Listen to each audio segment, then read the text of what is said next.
Good morning dear students. As we know that since last videos we were explaining the concept of transport in plant, especially regarding with osmosis we were explaining. Where I have told in our previous video that movement of water molecule or movement of solvent molecules from the region of their higher concentration to the region of their lower concentration through semi-permeable or selectively permeable membrane. That was the definition what we have given for osmosis. Then we have explained two different type of osmosis, endosmosis and exosmosis. Water, if it is entered within the cells from the surrounding medium, that will be called by the name endosmosis. ಯಾವುದೋ ಒಂದು medium ಅಲ್ಲಿ living cells ನ ಇಟ್ಟಾಗ water molecules living cells ಒಳಗಡೆ ಹೋಗುತ್ತೆ ಅನ್ನೋದಾದ್ರೆ ಅದು ಎಂಡಾಸ್ಮಾಸಿಸ್ ಆಗುತ್ತೆ.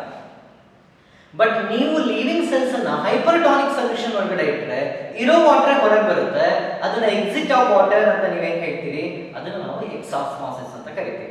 Outward movement of water molecule from the living cells. ಯಾವಾಗ ಎಕ್ಸಾಸ್ಮಸ್ ಆಗುತ್ತೆ ಅಂತ ಕೇಳಿದಾಗ ಲಿವಿಂಗ್ ಸೆಲ್ಸ್ ಅನ್ನ ಹೈಪರ್ಟಾನಿಕ್ ಸೊಲ್ಯೂಷನ್ ಒಳಗಡೆ ಇಟ್ಟರೆ ಎಕ್ಸಾಸ್ಮಾಸಿಸ್ ಆಗುತ್ತೆ. ನಿಮಗೆ ಲಾಸ್ಟ್ ವಿಡಿಯೋದಲ್ಲಿ ಒಂದು ವಿಷಯವನ್ನ ಹೇಳಿದ್ದೀವಿ. ಏನು ಕೇಳಿದ್ರೆ, whenever living cells were kept within hypertonic solution, water movement will be outward movement of water molecule from the living cell. When they were kept within hypertonic solution, it would be called by the name exosmosis. ಸರಿ, exosmosis ಆದ್ರೆ ಏನಾಗುತ್ತೆ, living cells ಇರೋ protoplasm ಏನಾಗಬೇಕು, shrink ಆಗುತ್ತೆ. ಈ shrinking of protoplasm due to exosmosis, ಇದನ್ನ ನಾವು ಏನಂತ ಕರೀಬೇಕು ಹೇಳಿದ್ರೆ ಪ್ಲಾಸ್ಮೋಲಿಸಿಸ್ ಅಂತ ಕರೀತೀವಿ.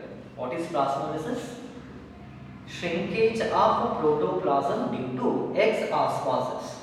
ಎಕ್ಸಾಸ್ಮೋಸಿಸ್ ಆಗೋದು ಯಾವಾಗ, ಲಿವಿಂಗ್ ಸೆಲ್ಸ್ ನ ಹೈಪರ್ಟಾನಿಕ್ ಸೊಲ್ಯೂಷನ್ಸ್ ಒಳಗಡೆ ಇರೋದಿರಲ್ಲ ಹೊರಗೆ ಬಂದು ಪ್ರೋಟೋಪ್ಲಾಸಮ್ ಆಫ್ ದ ಸೆಲ್ಸ್ ಏನಾಗುತ್ತೆ, ಶ್ರಿಂಕ್ ಆಗುತ್ತೆ. ಆ shrinkage of protoplasm due to exosmosis, that will be called by the name plasmolysis.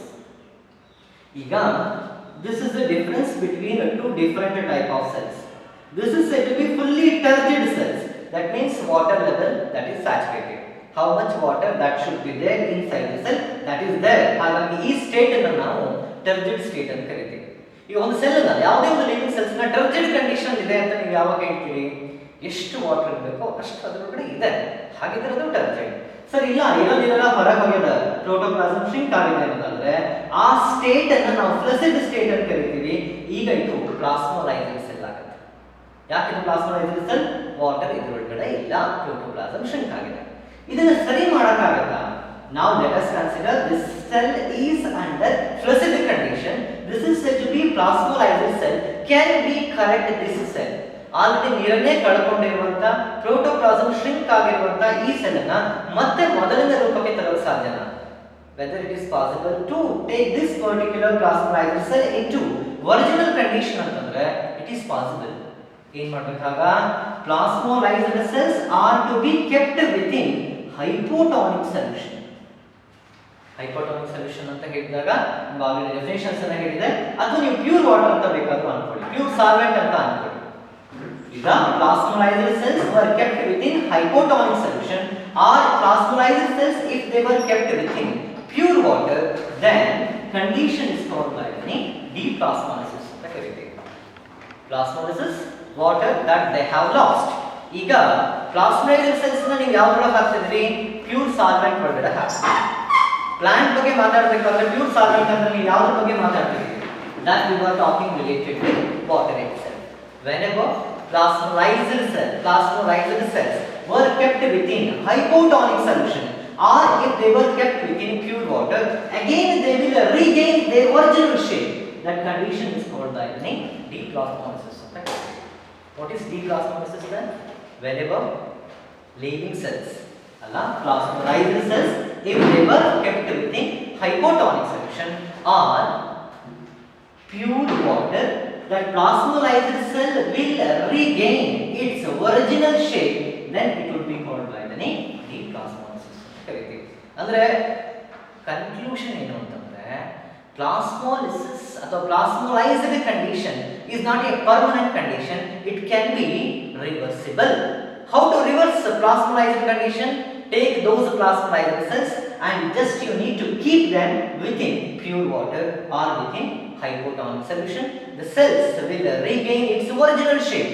Original shape ಗೂ ಪ್ಲಾಸ್ಮಾ shape ಗೂ ವ್ಯತ್ಯಾಸ ಇದೆ. ಹೀಗಿದೆ, ಇದನ್ನ ನೀವು ನೀರೊಳಗೆ ಇಡ್ತಿದ್ದೀರಿ ಅಥವಾ ಹೈಪೋಟಾನಿಕ್ ಸೊಲ್ಯೂಷನ್ ಒಳಗಡೆ ಇಡ್ತಿದ್ದೀರಿ ಅಂತಂದ್ರೆ ಅದರ ಶೇಪ್ ಮತ್ತೆ ಒರಿಜಿನಲ್ ಹೇಗಿತ್ತು ಹಾಗೆ ಆಗುತ್ತೆ. ಡಿಪ್ಲಾಸ್ಮಾಲಿಸಿಸ್ ಅಂತ ಕರೀತೀವಿ. ಇದಿಷ್ಟು ನಿಮಗೆ ಲಾಸ್ಟ್ ವಿಡಿಯೋದಲ್ಲಿ ಹೇಳಿರೋದು, ಮತ್ತೊಮ್ಮೆ ಹೇಳಿರೋದು. ಈಗ ಕಂಟಿನ್ಯೂಯೇಷನ್ ಆಫ್ ಆಸ್ಮೋಸಿಸ್ ಅನ್ನು ನೋಡೋದಾದ್ರೆ ಕೆಲವೊಂದಿಷ್ಟು ಡೆಫಿನೇಷನ್ಸ್ ತುಂಬಾ ಇಂಪಾರ್ಟೆಂಟ್ ಆಗುತ್ತೆ. ಒಂದು ಆಸ್ಮಾಟಿಕ್ ಪ್ರೆಷರ್, ಎರಡನೇದು ಟರ್ಗರ್ ಪ್ರೆಷರ್, ಹಾಗೆ third one wall pressure. Then what are these three? Turgor pressure ಅಂದ್ರೆ ಏನು, ಆಸ್ಮಾಟಿಕ್ ಪ್ರೆಷರ್ ಅಂದ್ರೆ ಏನು, ಹಾಗೆ ವಾಲ್ ಪ್ರೆಷರ್ ಅಂದ್ರೆ ಏನು? ಈಗ ಇದನ್ನ ಎಕ್ಸ್ಪ್ಲೈನ್ ಮಾಡಬೇಕು ಅಂತಂದ್ರೆ ನಾವು ಲಾಸ್ಟ್ ವಿಡಿಯೋದಲ್ಲಿ ಏನೇನು ಹೇಳಿದ್ವಿ ಅದನ್ನ ನೆನಪಿರಬೇಕಾಗುತ್ತೆ. Just you need to remember the concept what we have taught in our previous videos. Adara first of all, iga we have taken a beaker. Let us consider here. This is the beaker. Leading cell was kept here. Leading cell is there. Leading cell ಒಳಗಡೆ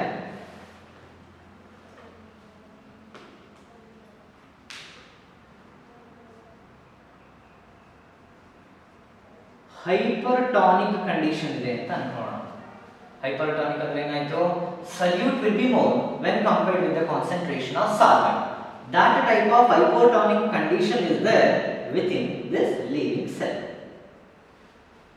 ಇಲ್ಲಿರೋದು ಏನು ಅಂತ ಕೇಳಿದ್ರೆ pure water ಅಂತ ಅನ್ಕೊಳ್ಳೋಣ, pure solvent ಅಂತ ಅನ್ಕೊಳ್ಳೋಣ, ಅಥವಾ ಹೈಪೋಟಾನಿಕ್ solution ಅಂತ ಅನ್ಕೊಳ್ಳೋಣ. Solution ಅಂತಾನೆ ಅನ್ಕೋಬೇಕು ಅಂತೇನಿಲ್ಲ, ಪ್ಯೂರ್ ವಾಟರ್ ಅಂತ ಅನ್ಕೊಂಡ್ರು ಆಯ್ತು. ಇಲ್ಲಿ ಕಂಡೀಷನ್ ಏನಿದೆ, ಇಲ್ಲಿ ಸೆಲ್ ಒಳಗಡೆ ಹೈಪರ್ಟಾನಿಕ್ ಕಂಡೀಷನ್ ಇದೆ. ಹೈಪರ್ಟಾನಿಕ್ ಕಂಡೀಷನ್ ಅಂದ್ರೆ ಏನು? Concentration of solute will be more and concentration of solvent will be less. But ಇದೇನಿದು? This is said to be pure solvent and there is no solute only, no solute. But what about level of solvent? That is too much because it is said to be pure water. ಈಗ whenever leading cells with a hypertonic condition, if it is kept within pure water, ಯಾವಾಗಲೂ water molecules movement ಹೇಗಾಗುತ್ತೆ? From the region of its higher concentration to the region of its lower concentration move ಆಗುತ್ತೆ. ಈಗ higher concentration ಇರೋದು ಎಲ್ಲಿ ಅಂತ ಕೇಳಿದ್ರೆ beaker ಒಳಗಡೆ solvent concentration ಜಾಸ್ತಿ ಇದೆ. ಲಿವಿಂಗ್ ಸೆಲ್ ಒಳಗಡೆ ವಾಟರ್ ಕಾನ್ಸಂಟ್ರೇಷನ್ ಏನಿದೆ? ಕಡಿಮೆ. ಅಂದ್ರೆ ವಾಟರ್ ಮೂವ್ಮೆಂಟ್ ಹೇಗಾಗುತ್ತೆ? The concentration of solute is high, solvent is less within the cell, but here solvent is more. Water molecules always move from the region of its higher concentration to the region of its lower concentration.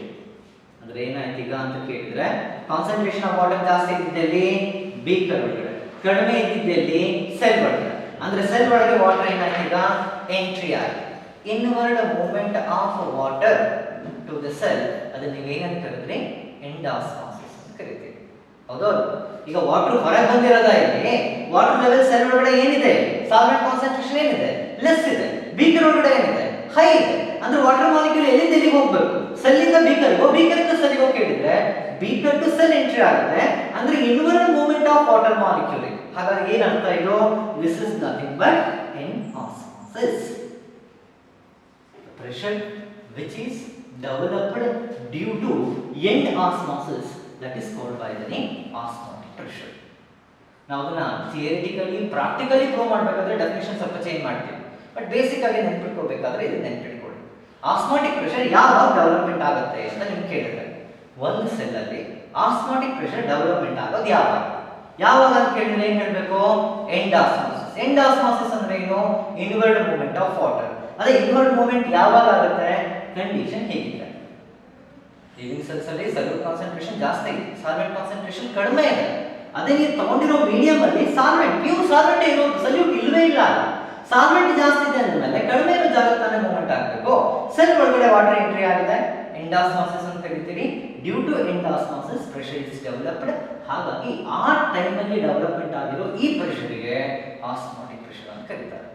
ಅದನ್ನ experiment through ಹೇಳಬೇಕಾದ್ರೆ result on experiment ಅಂತ ಕರಿತೀವಿ. ಅವಾಗ ಅದನ್ನ definition ಸ್ವಲ್ಪ change ಮಾಡಿ ಹೇಳೋಣ, but ಆದ್ರೂ ವಿಷಯ ಒಂದನೇ, ಡೆಫಿನೇಷನ್ ಚೇಂಜ್ ಆದ್ರು. ಇದು ಆಸ್ಮಾಟಿಕ್ ಪ್ರೆಷರ್ ಆಯ್ತು. ನಾನು ಬರೀಬೇಕಾದ್ರೆ ಇನ್ನು ಎರಡು ಪ್ರೆಷರ್ ಅನ್ನ ಬರುತ್ತೆ, ಟರ್ಗರ್ ಪ್ರೆಷರ್ ಅಂತ ಬರ್ತಿದ್ವಿ. ಏನಿದು ಟರ್ಗರ್ ಪ್ರೆಷರ್ ಅಂದ್ರೆ ನಾವು ಪ್ಲಾಂಟ್ ಸೆಲ್ಸ್ ಬಗ್ಗೆ ಮಾತಾಡ್ತಾ ಇರೋದು, ಯಾಕಂದ್ರೆ ಟಾಪಿಕ್ ನೇಮ್ ಏನಿದೆ ಇಲ್ಲಿ ಟ್ರಾನ್ಸ್ಪೋರ್ಟ್ ಇನ್ ಅನಿಮಲ್ಸ್ ಅಂತ ಇದೆಯಾ, ಟ್ರಾನ್ಸ್ಪೋರ್ಟ್ ಇನ್ ಪ್ಲಾಂಟ್ಸ್ ಅಂತ ಇದೆ. ಅದು ನಾವು ಏನೇ whatever the concept that we are discussing here definitely which is related with plant cells ಅಂತಾನೆ ಅನ್ಕೊಳ್ಳೋದು, ಅದನ್ನ ಮತ್ತೆ ಹೇಳುವ ಅಗತ್ಯ ಇಲ್ಲ. ನಾವು ಈ ಪ್ಲಾಂಟ್ ಸೆಲ್ಸ್ ಅಲ್ಲಿ ನಿಮ್ಗೆ ಗೊತ್ತಿರೋ ಹಾಗೆ ಸೆಲ್ ವಾಲ್ ಇದೆ, ಸೆಲ್ ಮೆಂಬ್ರೇನ್ ಕೂಡ ಇದೆ.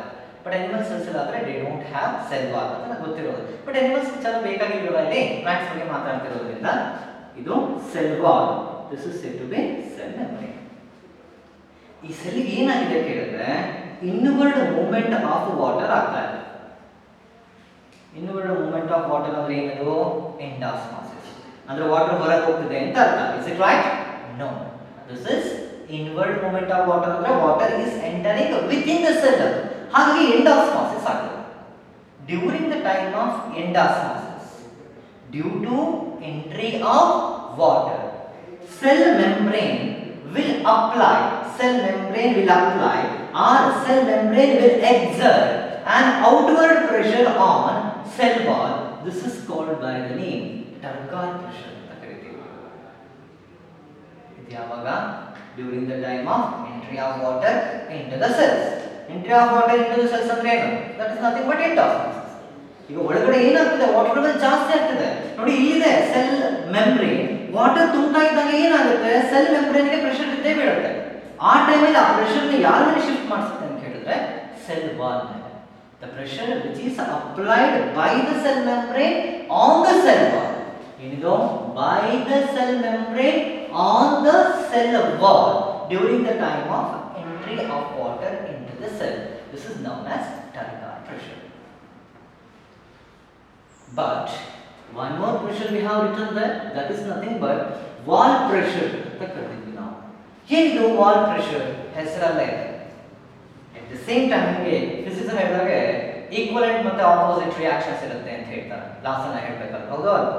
ಈಗ ಸೆಲ್ ಮೆಂಬ್ರೇನ್ ಹೇಗೆ ಸೆಲ್ ವಾಲ್ ಮೇಲೆ ಪ್ರೆಷರ್ ನ ಕ್ರಿಯೇಟ್ ಮಾಡ್ತಿದೆಯೋ ಅದೇ ತರನೇ even cell wall can exert a pressure on cell membrane. The pressure which is exerted by the cell wall on the cell membrane, this is called by the name wall pressure ಅಂತ ಕರೀತಾರೆ. ಮೂರು ತರದ pressure ಅನ್ನು ಹೇಳಿದ್ವಿ. ಒಂದು due to entry of water pressure which is developed inside the cell, that is osmotic pressure. Second one, as a result of increasing the level of water inside the cell, cell membrane will exert an outward pressure on cell wall that is equal to Turgor pressure. At the same time, cell wall which will exert a pressure on cell membrane, this is called by the name wall pressure ಅಂತ ಕರೀತಾರೆ. ಈ ಮೂರು pressure ನೆನಪಿರಬೇಕು. ಒಂದು osmotic pressure, ಇನ್ನೊಂದು Turgor pressure, ಮತ್ತೊಂದು wall pressure ಅಂತ ಕರೀತೀವಿ. ಈ ಮೂರು ಪ್ರೆಷರ್ಸ್ ಇಂಟರ್ ಲಿಂಕ್ಡ್, ಅದು ಹೇಗೆ ಅದೆಲ್ಲವೂ ಕೂಡ ನಿಮಗೆ ಗೊತ್ತಿರಬೇಕಾಗುತ್ತೆ, ತುಂಬಾ ಇಂಪಾರ್ಟೆಂಟ್. ಜೊತೆಗೆ ಇನ್ನೊಂದು ಇಂಪಾರ್ಟೆಂಟ್ ಸಿಇಟಿ ಅಥವಾ ನೀಟಲ್ಲಿ ಅಥವಾ ಎಕ್ಸಾಮ್ ಕೇಳುವಂತ ಒಂದು ಕ್ವಶನ್ ಇದೆ. ಈಗ ವಾಟರ್ ಹೊರಗೆ ಬರೋದು ನೀವೇನಂತ ಕರಿತೀರಿ? ಎಕ್ಸಾಸ್ಮಾಸಿಸ್ ಅಂತ ಕರಿತೀರಿ. ಎಕ್ಸಾಸ್ಮಾಸಿಸ್ ಆದ್ರೆ ಏನಾಗುತ್ತೆ? ಎಕ್ಸಿಟ್ ಆಫ್ ವಾಟರ್ ಆದ್ರೆ ಪ್ರೋಟೋಪ್ಲಾಸಮ್ ಶ್ರಿಂಕ್ ಆಗುತ್ತೆ. ಯಾಕೆ ಶ್ರಿಂಕ್ ಆಗಬೇಕು? ವಾಟರ್ ಹೊರಗೆ ಬರುತ್ತೆ. ಅದೇ whenever living cells were kept within hypertonic solution, water will come out. ಹೌದು ತಾನೆ? ಲಿವಿಂಗ್ ಸೆಲ್ಸ್ ಹೈಪರ್ಟಾನಿಕ್ ಸೊಲ್ಯೂಷನ್ ಒಳಗಡೆ ಇಟ್ಟರೆ, ಹೈಪರ್ಟಾನಿಕ್ ಅಂದ್ರೆ ಏನಂತ? ಸಾಲ್ವೆಂಟ್ ಕಾನ್ಸಂಟ್ರೇಷನ್ ಕಡಿಮೆ ಇದೆ, ಸಲ್ಯೂಟ್ ಜಾಸ್ತಿ ಅಂತ ಅರ್ಥ. ನೀರೇ ಹೊರಗೆ ಬಂದ್ಬಿಡುತ್ತೆ. ಹೊರಗೆ ಬರಬೇಕಾದ್ರೆ ಫಸ್ಟ್ ಯಾವ ಪಾರ್ಟ್ ಇಂದ ನೀರು ಹೊರಗೆ ಬರುತ್ತೆ ಅಂತ ಕೇಳಿದ್ರೆ ಅದು ಸೈಟೋಪ್ಲಾಸಂ ಇಂದ. ನೆಕ್ಸ್ಟ್ ಅದನ್ನ ಬಿಟ್ರೆ ವ್ಯಾಕ್ಯೂಲ್ಸ್ ಇಂದ. ಈ ಪಾಯಿಂಟ್ ನಿಮಗೆ ನೆನಪಿರಬೇಕು.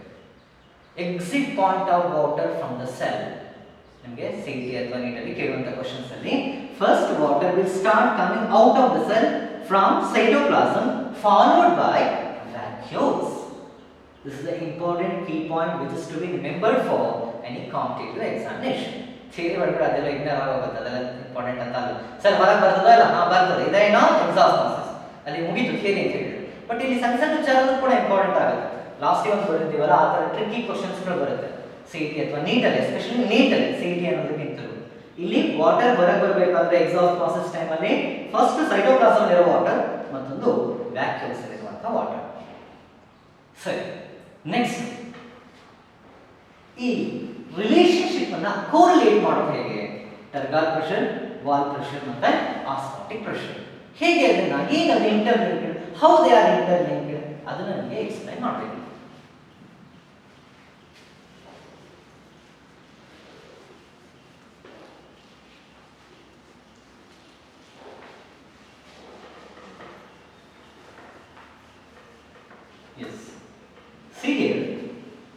ಕಂಡೀಷನ್ ಅಂತ ಬರೆದಿದ್ದೀವಿ, ಹೈಪೋಟಾನಿಕ್ ಸೊಲ್ಯೂಷನ್ ಇದೆ ಅಂತ ಬರೆದಿದ್ದೀವಿ, ಪ್ಯೂರ್ ವಾಟರ್ ಅಂತ ಅನ್ಕೊಳ್ಳಿ. ಲೀವಿಂಗ್ ಸೆಲ್ಸ್ ಏನ್ ಮಾಡ್ತಿದ್ದೀರಿ ನೀವು ಹೈಪೋಟಾನಿಕ್ ಸೊಲ್ಯೂಷನ್ಸ್ ಒಳಗಡೆ ಹಾಕ್ತಿದ್ದೀರಿ. ಈಗ ಲೀವಿಂಗ್ ಸೆಲ್ಸ್ ಅಲ್ಲಿ ಒಂದು ವೇಳೆ ಹೈಪರ್ಟಾನಿಕ್ ಕಂಡೀಷನ್ ಇತ್ತು ಅಂತಂದ್ರೆ ನೋಡಿ, the medium is hypotonic, the cell ಒಳಗಡೆ ಇರುವಂತ ಕಂಡೀಷನ್ ಏನು? ಹೈಪರ್ಟಾನಿಕ್. ಹೈಪರ್ಟಾನಿಕ್ ಅಂದ್ರೆ ಏನು ಅರ್ಥ? ಅದು concentration of solute is more where concentration of solvent is less. ಯಾವ್ದ್ರೊಳಗಡೆ? ಸೆಲ್ ಒಳಗಡೆ. medium what you have taken, that is pure water, or it may be hypotonic solution. ಅಂದ್ರೆ ವಾಟರ್ ಕಾನ್ಸಂಟ್ರೇಷನ್ ಏನಿದೆ ಈಗ ಜಾಸ್ತಿನೇ ಇದೆ ಅಂತ ಅರ್ಥ. ಅಂದ್ರೆ platform is neatly set for which phenomenon ಅಂತ ಹೇಳಿದ್ರೆ ಏನು ಹೇಳ್ತೀವಿ? ಎಂಡೋಸ್ಮೋಸಿಸ್ ಎಕ್ಸಾಸ್ಮೋಸಿಸ್. ಇಲ್ಲಿ ವಾಟರ್ ಲೆವೆಲ್ ಕಡಿಮೆ ಅಲ್ಲ, ಇಲ್ಲಿ ಜಾಸ್ತಿ ಇದೆ ಅಂತಂದ್ರೆ ಸೆಲ್ ಒಳಗಡೆ ವಾಟರ್ ಎಂಟ್ರಿ ಆಗಬೇಕು. ಯಾಕೆ? Solvent concentration is less inside the cell, that means platform is set for endosmosis. ಹೌದಾ? ಇನ್ನು ಎಂಡೋಸ್ಮೋಸಿಸ್ ಸ್ಟಾರ್ಟೇ ಆಗಿಲ್ಲ. ನಿಮಗೆ ಟರ್ಗಾರ್ ಪ್ರೆಷರ್ ಅಂದ್ರೆ ಏನು ಅಂತ ಗೊತ್ತು, ನಾನು ಆಲ್ರೆಡಿ ಹೇಳಿದೀವಿ ಅದನ್ನ.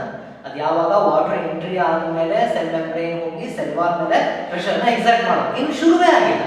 ಟರ್ಗಾರ್ ಪ್ರೆಷರ್ ಬಿಫೋರ್ ಎಂಡೋಸ್ಮೋಸಿಸ್ ಅಂದ್ರೆ ಏನಂತ? ಅದು ಝೀರೋ ಅಂತ ಅರ್ಥ. ಸೊ ಅದು ಹೆಂಗ್ರಿ ಕೇಳುವಾಗೇ ಇಲ್ಲ. ನಾನು ಹೇಳಿದ್ದೀನಿ ವಾಟರ್ ಎಂಟ್ರಿ ಆದ್ಮೇಲೆ ಆಗಿಲ್ವಲ್ಲ ಟರ್ಗಾರ್ ಪ್ರೆಷರ್ ಬಿಫೋರ್ ಎಂಡೋಸ್ಮೋಸಿಸ್ ಅಂತಂದ್ರೆ that will be zero it self. At the initial stages, turgor pressure will be less than that of wall pressure. ಅಂದ್ರೆ ಇನ್ನು ಎಂಡೋಸ್ಮೋಸಿಸ್ ಬಿಗಿನಿಂಗ್ ಆಗ್ತದೆ, process is not completed yet.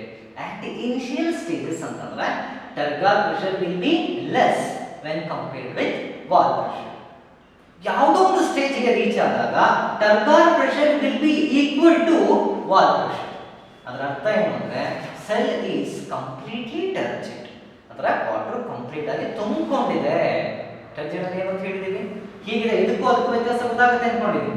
ಇದು ನೀರು ಕರೆಕ್ಟ್ ಆಗಿ ತುಂಬಿಕೊಂಡಿರೋದ್ರಿಂದ ಇರುವಂತ state, this is ಟರ್ಜಿಡ್. ನೀರೇ ಇದೆ, ಪ್ರೋಟೋಪ್ಲಾಸಮ್ ಶ್ರಿಂಕ್ ಆಗಿರುವಂತ ಈ particular state, this is flaccid. So turgor pressure is equal to wall pressure ಅಂದ್ರೆ ಏನ್ ಅರ್ಥ? ಅದು ಕ್ವೆಶ್ಚನ್ ಅಲ್ಲಿ ಕೇಳಬಹುದು. In a condition where turgor pressure is equal to wall pressure, the state of cell is turgid, flaccid, dehydrated ಏನೇನೋ ಇರುತ್ತೆ ಅಂತ ಇಟ್ಕೊಳ್ಳಿ. ಅವಾಗ ಏನ್ ಬರೀತೀರಿ? ಕಂಪ್ಲೀಟ್ಲಿ ಟರ್ಜಿಡ್ ಅಂತ ಅರ್ಥ. ಬಟ್ ಯಾವುದೋ ಒಂದು ಕಡೆ turgor pressure is more than that of wall pressure. ನೋಡಿ, ಅದೊಂದು equivalent and opposite pressure apply ಆಗ್ತಾನೆ ಇರಬೇಕು. ಇಲ್ಲಾಂದ್ರೆ ಹಿಂಗೇನಾದ್ರು ಏನಾಗಬೇಕು? ನೀವೇ ಯೋಚನೆ ಮಾಡಿ, ನೀರು ಜಾಸ್ತಿ ಆಗ್ತಾ ಇದೆ, ನಾವು ಆಲ್ರೆಡಿ ಟರ್ಜಿಡ್ ಅಂತ ಹೇಳಿ ಮುಗಿಸ್ಬಿಟ್ವಿ, ಅದು ಇನ್ನೂ ಇನ್ಕ್ರೀಸ್ ಆಗ್ತಾನೆ ಇದೆ. ಸೆಲ್ ಮೆಂಬ್ರೇನ್ ಏನ್ ಮಾಡ್ತಾ ಇದೆ? ಸೆಲ್ ವಾಲ್ ಮೇಲೆ ಪ್ರೆಷರ್ ನ ಎಕ್ಸರ್ಟ್ ಮಾಡ್ತಾನೆ ಇದೆ. ಬಟ್ ಫಾರ್ಚುನೇಟ್ಲಿ ಏನಾಗುತ್ತೆ ಅಂದ್ರೆ ಇದು ಎಷ್ಟು ಪ್ರೆಷರ್ ನ ಎಕ್ಸರ್ಟ್ ಮಾಡುತ್ತೋ ಸೆಲ್ ವಾಲ್ ಕೂಡ ಅಷ್ಟೇ ಪ್ರೆಷರ್ ನ ಸೆಲ್ ಮೆಂಬ್ರೇನ್ ಮೇಲೆ ಎಕ್ಸರ್ಟ್ ಮಾಡಲೇಬೇಕು. ಸರ್, ಸೆಲ್ ಮೆಂಬ್ರೇನ್ ಎಕ್ಸರ್ಟ್ ಮಾಡ್ತಿರೋ ಪ್ರೆಷರ್ ಜಾಸ್ತಿ ಇದೆ, but unfortunately cell wall they became unable to exert pressure on the cell membrane. Ultimately cell ಏನಾಗಬೇಕು?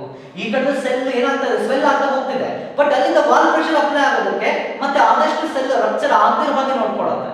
ಬಟ್ ಈಗ ಎಲ್ಲೋ ಒಂದು ಕಡೆ ಸೆಲ್ ಮೆಂಬ್ರೇನ್ ಎಕ್ಸರ್ಟ್ ಮಾಡ್ತಿರೋ ಪ್ರೆಷರ್ ಜಾಸ್ತಿ ಆಗಿ ಸೆಲ್ ವಾಲ್ ಎಕ್ಸರ್ಟ್ ಮಾಡಬೇಕಾಗಿರೋ ಪ್ರೆಷರ್ ಕಡಿಮೆ ಆಯ್ತು ಅಂತಂದ್ರೆ that will results in burst out of the cell. ಇದು ನೆನಪಲ್ಲಿರಬೇಕು. ಯಾವಾಗ? If turgor pressure become greater than that of wall pressure. So both are equal ಅಂತಂದ್ರೆ there is no need to bother about this, because as we know that is a complete turgid state. ಕೆಲವೊಮ್ಮೆ ಹೇಳ್ತೀವಲ್ಲ, ಯಾರು ಇಬ್ರು ಹೊಡೆದಾಡ್ತಿರ್ಬೇಕಾದ್ರೆ ಅವನು ಕರೆಕ್ಟಾಗಿ ಹೊಡಿತಿದ್ದಾನೆ, ಇವನು ಕರೆಕ್ಟಾಗಿ ಹೊಡಿತಾ ಇದ್ದಾನೆ, ಎರಡರದ್ದು ಪ್ರೆಷರ್ಗಳಿಗೆ ಈಕ್ವಲ್ ಆಗಿ ಬೀಳ್ತಿದ್ದಾನೆ, ಯಾರು ಗೆಲ್ಲಲ್ಲ. ಬಟ್ ಯಾವ್ದೋ ಒಂದು ಕೈ ಮೇಲೆ ಆಯ್ತು, ಟರ್ಗಾರ್ ಪ್ರೆಷರ್ ಈ ಅಪ್ಪರ್ ಹ್ಯಾಂಡ್ ಅಂತ ಹೇಳಿದ್ರೆ ಡೆಫಿನೆಟ್ಲಿ ಸೆಲ್ ಏನಾಗಬೇಕು? ಬಸ್ಟ್ ಔಟ್ ಆಗುತ್ತೆ. ಥಿಯರಿಟಿಕಲಿ ಆಗಬೇಕು. ಬಟ್ ನಿಮ್ಗೆ ಗೊತ್ತಿರೋ ಹಾಗೆ ಪ್ಲಾಂಟ್ ಸೆಲ್ ವಾಲ್ ಏನಿದೆ, ದಿಸ್ ಈಸ್ ಹೈಲಿ ರಿಜಿಡ್. ಹಾಗಾಗಿ the chances of bursting out of the cell is less. ಯಾವಾಗ? ಪ್ಲಾಂಟ್ ಸೆಲ್ ವಾಲ್ ಸ್ಟ್ರಕ್ಚರ್ ಓದಿದ್ರಿ ನೀವು. Cell wall primary cell wall, secondary cell wall ಅಂತ ಹೇಳೋದು ಕೇಳಿದಿರಿ. ಜೊತೆಗೆ cell wall composition, ಸೆಲ್ಲೋಸ್, pectin, lignin ಇರೋದೆಲ್ಲ ಹೇಳಿದೀವಿ ಅಲ್ಲಿ. That means rigid cell wall ಇರೋದ್ರಿಂದ plant cell ಅಲ್ಲಿ ಥಿಯರಿಟಿಕಲಿ ಇದು ಪಾಸಿಬಲ್, ಬಟ್ ಪ್ರಾಕ್ಟಿಕಲಿ ಅಷ್ಟು ಬೇಗ ಸೆಲ್ಸ್ಗಳು ಬಸ್ಟ್ ಆಗೋದಿಲ್ಲ ಯಾವ್ದ್ರೊಳಗೆ, ಪ್ಲಾಂಟ್ ಸೆಲ್ ಅಲ್ಲಿ. ಯಾಕೆ? Due to present of rigid cell wall.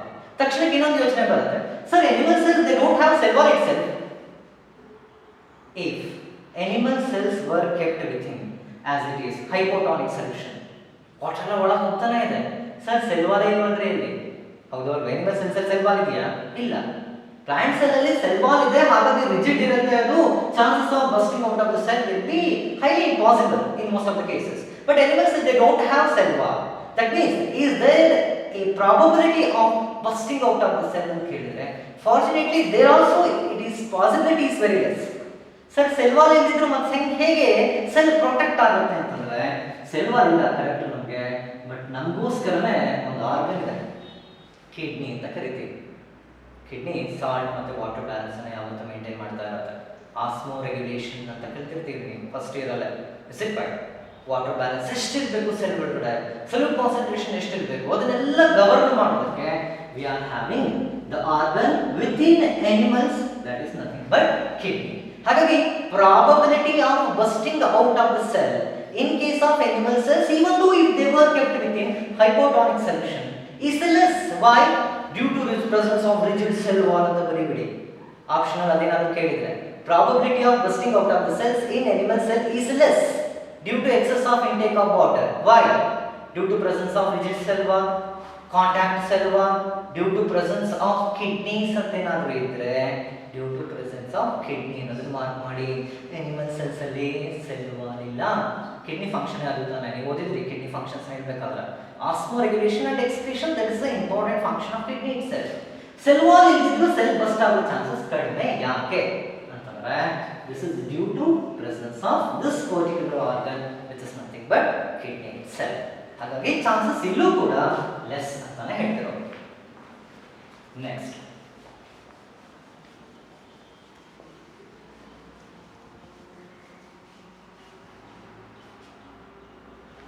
this is also said to be most important point for any competitive examination. What is the Turgor pressure for plasmolyzed cell ಅಂತ ಕೇಳಿರೋದು. ನಿಮ್ಗೆ ಈಗಷ್ಟೇ ಹೇಳಿದ್ವಿ ಟರ್ಗರ್ pressure development ಆಗೋದು ಯಾವಾಗ? ಎಂಡಾಸ್ಮಾಸಿಸ್ ಟೈಮಲ್ಲಿ. Just before ಎಂಡಾಸ್ಮಾಸಿಸ್ ಅಂತ ಹೇಳಿದ್ರೆ, just before ಎಂಡಾಸ್ಮಾಸಿಸ್ ಅಂದ್ರೆ ಟರ್ಗರ್ ಪ್ರೆಷರ್ ಎಷ್ಟಿರುತ್ತೆ ಅಂತ ಹೇಳಿದಾಗ 0 ಅಂತ ಹೇಳಿ. ಟರ್ಗರ್ ಪ್ರೆಷರ್ ಡೆವಲಪ್ಮೆಂಟ್ ಆಗೋದು ಯಾವಾಗ? ಎಂಡಾಸ್ಮಾಸಿಸ್ ಅಲ್ಲಿ. But what is the result? Plasmolysis ಯಾವಾಗ ಆಗೋದು? ಎಕ್ಸಾಸ್ಮಾಸಿಸ್ ಆದಾಗ. ಹೌದು ಅದು ಪ್ಲಾಸ್ಮೋಲಿಸಿಸ್ ಅಂದ್ರೆ ಏನು? Shrinkage of protoplasm due to exosmosis ಅಂತ ಹೇಳೋದು. ಹಾಗಾಗಿ ಟರ್ಗರ್ ಪ್ರೆಷರ್ ಅಂತ ನೀವೇನಾದ್ರೂ ಅನ್ಕೊಂಡ್ರೆ, ಟರ್ಗರ್ ಪ್ರೆಷರ್ ನೀವೇನಾದ್ರೂ ಕ್ಯಾಲ್ಕುಲೇಟ್ ಮಾಡಬೇಕು ಅಂತಂದ್ರೆ, ವ್ಯಾಲ್ಯೂಸ್ ಯಾವತ್ತು ಪ್ಲಾಸ್ಮೋಲೈಸ್ಡ್ ಸೆಲ್ಸ್ಗೆ ನೆಗೆಟಿವ್ ಅಲ್ಲಿ ಬರುತ್ತೆ. ಟರ್ಗರ್ ಪ್ರೆಷರ್ ಬಿಫೋರ್ ಎಂಡಾಸ್ಮಾಸಿಸ್ ಅಂದ್ರೆ ಏನರ್ಥ? ಅದು 0. But this is the result of exosmosis. ಹಾಗಾಗಿ turgor pressure value always for plasmolysed cells becomes in negative. Turgor ಪ್ರೆಷರ್ಗೆ ಪ್ರೆಷರ್ ಪೊಟೆನ್ಷಿಯಲ್ ಅಂತ ಕೂಡ ಕರೀತಾರೆ, and this will be represented as psi p. Is it right? So ಅದು ನಿಮಗೆ ಮುಂದೆ ಯಾವಾಗಲಾದರೂ ಅದನ್ನ ಕಾನ್ಸೆಪ್ಟ್ ಬಂದಾಗ ಅದನ್ನ ಹೇಳ್ಕೊಳ್ಳೋಣ. Next, how to determine or how to measure osmotic pressure ಅಂತ ಏನಾದರೂ ಕೇಳಿದ್ರೆ, how to measure osmotic pressure ಅಂತ ಕೇಳಿದ್ರೆ, the experiment which is to be explained for that is Thissell funnel experiment ಅಂತ ಕರೀತೀವಿ. Thissell funnel experiment that will be used to demonstrate mechanism of osmosis, and this will be used to determine, or this will be used to measure osmotic pressure. Osmotic pressure ನೀವು ಹಾಗೆ measurement ಮಾಡೋದಕ್ಕೆ ಸಾಧ್ಯ ಇಲ್ಲ. ಯಾವುದಾದ್ರೂ ಒಂದು experimental device ಬೇಕು. ಆ device through ನೀವೇನು ಮಾಡ್ಬೋದು, ಎಷ್ಟು ಆಸ್ಮಾಟಿಕ್ ಪ್ರೆಷರ್ ಡೆವಲಪ್ಮೆಂಟ್ ಆಗ್ತಿದೆ. ಆಸ್ಮಾಟಿಕ್ ಪ್ರೆಷರ್ ಯಾವ ಡೆವಲಪ್ಮೆಂಟ್ ಆಗುತ್ತೆ ಅಂತ ಹೇಳಿದೀವಿ. Due to endosmosis pressure which is developed which will be called by the name osmotic pressure. ಅದನ್ನ ನಾವು ಎಕ್ಸ್ಪೆರಿಮೆಂಟ್ ಥ್ರೂ ಡೆಮಾನ್ಸ್ಟ್ರೇಟ್ ಮಾಡಿ ಹೇಳೋದಾದ್ರೆ ಅದಕ್ಕೆ Thissell funnel experiment ಅಂತ ಕರೀತಾರೆ. Last time in theory also we have explained this. ಸ್ವಲ್ಪ change ಮಾಡಿ ಅದನ್ನ ಎಕ್ಸ್ಪ್ಲೈನ್ ಮಾಡ್ತಿದ್ದೀವಿ. ಸೊ ಎಕ್ಸ್ಪೆರಿಮೆಂಟ್ ಸೆಟ್ ಅಪ್ ಹೇಗಿದೆ ಇದ್ರ ಬಗ್ಗೆ ತಲೆ ಕೆಡಿಸ್ಕೊಂಡ್ಬಿಡಿ. ಲಾಸ್ಟಿಗೆ ಅದ್ರ ಬಗ್ಗೆ ಹೇಳೋಣ. ಈ ಡಿವೈಸ್ ಏನಿದೆ ಇದನ್ನ Thissell funnel ಅಂತ ಕರೀತಾರೆ. ಯಾವ ಡಿವೈಸು ಇಲ್ಲಿ ಅಂತ ನೋಡಿದೀವಲ್ಲ ವಿತ್ ರೌಂಡ್ ಬಾಟಮ್ ಏನಿದೆ this particular device this is called by the name thistle funnel. Sir ಇದೇನ್ರಿ ಇದೇನೋ ಬರೆಯೋ ಅಗತ್ಯ ಇಲ್ಲ ಅನ್ಕೊಂಡು ಬೀಕರ್ ಇದಷ್ಟೇ ಗ್ಲಾಸ್ ಬೀಕರ್ ಅಂತ ತಗೊಂಡಿರೋ. ಸರಿ ಈ ಗ್ಲಾಸ್ ಬೀಕರ್ ಅಲ್ಲಿ ಏನದರಿ ಸರ್ ಅಂತ ಕೇಳಿದ್ರೆ ಪ್ಯೂರ್ ಸಾಲ್ವೆಂಟ್ ಇದೆ. ಸೊಲ್ಯೂಷನ್ ಯಾವಾಗ ಆಗುತ್ತೆ ಸಾಲ್ವೆಂಟ್ ಜೊತೆಗೆ solute if it is mixed, but ಇಲ್ಲಿ no mixing nothing, it is said to be pure solvent. ಹೌದು ಇದೇನೋ ತಗೊಂಡಿದ್ರಲ್ಲ ಥಿಸಲ್ ಫನಲ್ ಅಂತ, ಅದ್ರೊಳಗೆ ಏನಾದ ಅಂತ ಕೇಳಿದ್ರೆ ಇದ್ರ ಒಳಗಡೆ ಶುಗರ್ ಸೊಲ್ಯೂಷನ್ ಇದೆ. ಶುಗರ್ ಸೊಲ್ಯೂಷನ್ ಅಂತ ನಾವು ಏನ್ ಮಾಡಿರ್ಬೇಕು, ಸಾಲ್ವೆಂಟ್ ಯಾವ್ದೀಗ ಅದು ವಾಟರ್ ಇರುತ್ತೆ, ಆದ್ರೆ ಸಲ್ಯೂಟ್ ಏನು ಅಂತ ಕೇಳಿದ್ರೆ ನಾನು ಶುಗರ್ ತಗೊಂಡಿದ್ದೀನಿ, ಶುಗರ್ ವಾಟರ್ ಡಿಸಾಲ್ವ್ ಆಗುತ್ತೆ, ನಾನೀಗ 10% 20% ಎಷ್ಟೋ ಶುಗರ್ ಸೊಲ್ಯೂಷನ್ ತಗೊಂಡಿದ್ದೀನಿ. ಯಾವ್ದೊಳಗಿದೆ ಇದು ಥಿಸಲ್ ಫನಲ್ ಒಳಗಡೆ. ಸರಿ ಥಿಸಲ್ ಫನಲ್ ಮತ್ತೆ ಬೀಕರ್ ಇರೋ solvent that would be separated by semi permeable membrane that I have attached to the bottom of thistle funnel. ಈಗ ಬೀಕರ್ ಒಳಗಡೆ ಏನಿದೆ ಅಂತ ಹೇಳ್ಬೋದಾ, beaker consisting pure solvent with what is there in case of thistle funnel ಅಂತ ಕೇಳಿದ್ರೆ thistle funnel consisting sugar solution, not sugar solution. The thistle funnel containing sugar solution which is separated by the solvent present in the beaker by semi-permeable membrane. Sir ಇದು ಹ್ಯಾಂಗ್ ಇಟ್ಕೊಂಡ್ರೆ ಹಿಂಗೆ ಕೇಳಿದ್ರೆ ಅದನ್ನ ಬರೆಯೋದು ಬಿಡ ಅನ್ಕೊಂಡಿದ್ದೀನಿ. ಅದೊಂದು ಸ್ಟ್ಯಾಂಡ್ ಇದೆ, ಅದನ್ನ ಫಿಕ್ಸ್ ಮಾಡಿದೀವಿ, ಡಯಾಗ್ರಾಮ್ ಅಲ್ಲಿ ತೋರಿಸೋ ನೆಸೆಸಿಟಿ ಇಲ್ಲ. ಸುಮ್ಮನೆ ಹಿಂಗೆ ಇಟ್ಟರೆ ಅದಕ್ಕೆ ನಿಂತ್ಕೊಳ್ಳೋದಿಲ್ಲ. By using stand only we have made them to fix. ಸರಿ ಈಗ ನಿಮಗೆ ಕಾನ್ಸೆಪ್ಟ್ ಆಫ್ ಆಸ್ಮೋಸಿಸ್ ನಿಮಗೆ ಗೊತ್ತಿರಬೇಕು. ಆಸ್ಮೋಸಿಸ್ ಹೇಳೋ ಪ್ರಕಾರ movement of solvent molecule from the region of their higher concentration to the region of its lower concentration. ಮತ್ತೆ ಬೇಕಾದ್ರೆ doubt ಬರುತ್ತೆ ಅಂದ್ರೆ ಬರ್ಕೊಳ್ಳೋಣ. ಇಲ್ಲಿ ಥಿಸಲ್ ಫನಲ್ ಅಲ್ಲಿ ಇರೋದೇನು ಅಂತ ಕೇಳಿದ್ರೆ ಅಲ್ಲಿರೋದು ಕಾನ್ಸಂಟ್ರೇಟೆಡ್ ಸೊಲ್ಯೂಷನ್. ಕಾನ್ಸಂಟ್ರೇಟೆಡ್ ಸೊಲ್ಯೂಷನ್ ಅಂದಮೇಲೆ ಸೊಲ್ಯೂಟ್ ಜಾಸ್ತಿ ಇದೆ, ಸಾಲ್ವೆಂಟ್ ಕಡಿಮೆ ಇದೆ. ಅದೇ ಬೀಕರ್ ಅಲ್ಲಿ ಇರೋದೇನು ಕೇಳಿದ್ರೆ ಅಲ್ಲಿ ಸೊಲ್ಯೂಷನ್ನೇ ಇಲ್ಲ, ಅಲ್ಲಿರೋದೇನದು ಸಾಲ್ವೆಂಟ್. ಅಂದ್ರೆ ಇರೋದೇ ಸಾಲ್ವೆಂಟ್ ಅಂದಮೇಲೆ ಪ್ಯೂರ್ ಸಾಲ್ವೆಂಟ್ ಅಂದಮೇಲೆ concentration of solvent will be high itself. Thistle funnel ಒಳಗಡೆ ವಾಟರ್ ಕಾನ್ಸಂಟ್ರೇಷನ್ ಕಡಿಮೆ, ಬೀಕರ್ ಒಳಗಡೆ ಸಾಲ್ವೆಂಟ್ ಕಾನ್ಸಂಟ್ರೇಷನ್ ಜಾಸ್ತಿ. ಅಂದ್ರೆ ಮೂವ್ಮೆಂಟ್ ಹೆಂಗ್ ಆಗಬೇಕೀಗ, water present with thistle funnel will enter into solvent, ಅಥವಾ solvent present in the beaker will enter into thistle funnel ಅಂತ ಕೇಳಿದ್ರೆ ಏನ್ ಹೇಳ್ತೀರಿ, due to high concentration of water present in the beaker which will enter into thissal funnel where concentration of solvent will be lesser. ಹೌದಾ? ನಾವು ಅದನ್ನ ಹೇಳಿದ್ದಲ್ಲಿ cell ಒಳಗಡೆ water entry ಆದಾಗ ನಮ್ಮಲ್ಲಿ ಪ್ರೆಷರ್ ಡೆವಲಪ್ಮೆಂಟ್ ಆಗುತ್ತೆ, ಆಸ್ಮಾಟಿಕ್ ಪ್ರೆಷರ್. ಇಲ್ಲೂ ಅಷ್ಟೇ, ಅಲ್ಲಾಗಿದ್ದು ಎಂಡಾಸ್ಮಾಸಿಸ್, ಇಲ್ಲ ಆಗಿರೋದು ಎಂಡಾಸ್ಮಾಸಿಸ್. ಬಟ್ ಇದು ಪ್ರಾಕ್ಟಿಕಲಿ ನಾವು ತೋರಿಸ್ತಾ ಇದ್ದೀವಿ, ಅಲ್ಲಿ ನ್ಯಾಚುರಲ್ ಆಗಿ ಸೆಲ್ ಒಳಗಡೆ ಆಗ್ತಾ ಇದೆ. ಅಲ್ಲೂ ಹಾಗೆ ತಾನೇ ಹೇಳಿದ್ವಿ, ನೆನಪಿದೆ ಅನ್ಕೊಂಡಿದ್ದೀವಿ. Due to entry of water, ಅಲ್ಲೂ ಇನ್ವರ್ಡ್ ಮೂವ್ಮೆಂಟ್ ಆಫ್ ವಾಟರ್ ಅಂದ್ರೆ ಅದು ಎಂಡಾಸ್ಮಾಸಿಸ್, ಇಲ್ಲ ಆಗಿರೋದು ಎಂಡಾಸ್ಮಾಸಿಸ್. ಅಂದ್ರೆ ಅಲ್ಲೂ ಆಸ್ಮಾಟಿಕ್ ಪ್ರೆಷರ್ ಡೆವಲಪ್ಮೆಂಟ್ ಆಗಿದೆ ಅಂದಮೇಲೆ ಇಲ್ಲೂ ಆಸ್ಮಾಟಿಕ್ ಪ್ರೆಷರ್ ಡೆವಲಪ್ಮೆಂಟ್ ಆಗಿರಬೇಕು. ಯಾವಾಗ when there will be movement of water molecule from the beaker into thissal funnel ಆದ್ಮೇಲೆ there will be development of osmotic pressure. But ಇದು ಹೆಂಗ್ ಗೊತ್ತಾಗ್ತದ್ರಿ ಎಷ್ಟೇ ಆಸ್ಮಾಟಿಕ್ ಪ್ರೆಷರ್ ಅಂತ ಹೇಳಿ ನಮ್ಗೆ ಹೇಗೆ ತಿಳಿಯುತ್ತೆ? ನೀವೇನ್ ಮಾಡಬೇಕು ಅಂದ್ರೆ ಈ ಥಿಸಲ್ ಫನಲ್ ಒಳಗಡೆ ಪಿಸ್ಟನ್ ಅಂತ ಕೇಳಿದ್ರೆ ಅನ್ಕೊಂಡಿದ್ದೀನಿ, ಪಿಸ್ಟನ್ ಅನ್ನ ಪ್ಲೇಸ್ ಮಾಡಿ ಪ್ರೆಷರ್ ಅನ್ನ ಅಪ್ಲೈ ಮಾಡಬೇಕು. ಯಾವ್ದ್ರ ಮೇಲೆ? ಪಿಸ್ಟನ್ ಮೇಲೆ.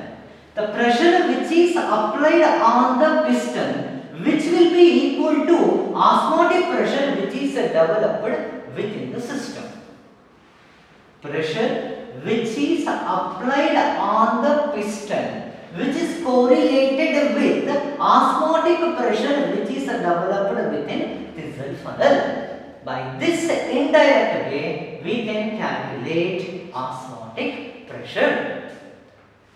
ಸರಿ, ನೀವು ಆ ಪಿಸ್ಟನ್ ಮೇಲೆ ಯಾಕೆ ಪ್ರೆಷರ್ ಅಪ್ಲೈ ಮಾಡಿದ್ರಿ ಅಂತ ಕೇಳಿದ್ರೆ ನೋಡಿ, pressure needed to be exerted on the piston to stop passage of solvent from the beaker into thissal funnel. That is the reason why we have exerted pressure on piston. ಹಾಗಾಗಿ chemistry ಯಾವಾಗಲೂ ಹೇಳ್ಕೊಟ್ಟಿರ್ತಾರೆ, ಇದೇ osmotic pressure ನ ಹೇಳಬೇಕಾದ್ರೆ pressure applied on solution side. Result formula ಇರೋದು ಯಾವುದು? Solution. Pressure applied on solution side